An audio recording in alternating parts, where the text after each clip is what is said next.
கோவாவில் நடைபெற்ற தேசிய சிலம்பம் போட்டி. தேனியில் பதக்கம் வென்ற வீரர்களுக்கு உற்சாக வரவேற்பு அளிக்கப்பட்டது.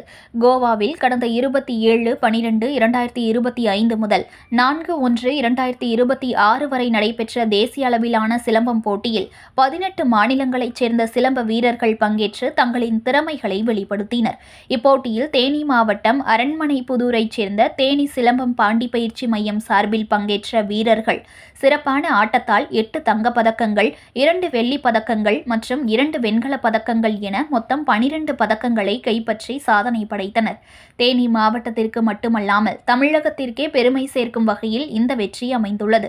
போட்டிகளில் வீரர்கள் காட்டிய ஒழுக்கம், உடல் திறன், தற்காப்பு திறன் மற்றும் பாரம்பரிய கலைக்கான அர்ப்பணிப்பு அனைவரின் பாராட்டையும் பெற்றது.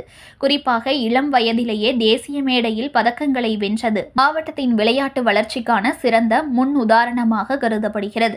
தேனிக்கு வெற்றியுடன் திரும்பிய வீரர்களுக்கு அரண்மனைப்புதூர், தேனி உள்ளிட்ட பகுதிகளைச் சேர்ந்த பொதுமக்கள், பெற்றோர் மற்றும் விளையாட்டு ஆர்வலர்கள் திரளாக கூடி திலகமிட்டு வான வேடிக்கையுடன் பாரம்பரிய முறையில் மிகுந்த உற்சாக வரவேற்பு அளித்தனர். ஊர்வலமாக அழைத்து வரப்பட்ட வீரர்களுக்கு மலர்தூவி வாழ்த்துகள் தெரிவிக்கப்பட்டது.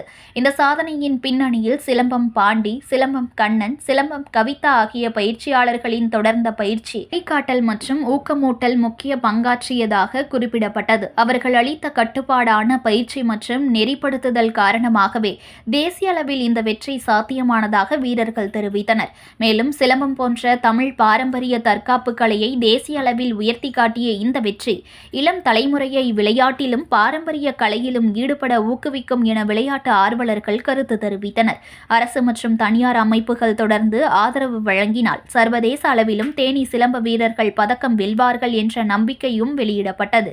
தேனி சிலம்ப வீரர்கள் பதக்கம் வெல்வார்கள் என்ற நம்பிக்கையும் வெளிப்பட்டது.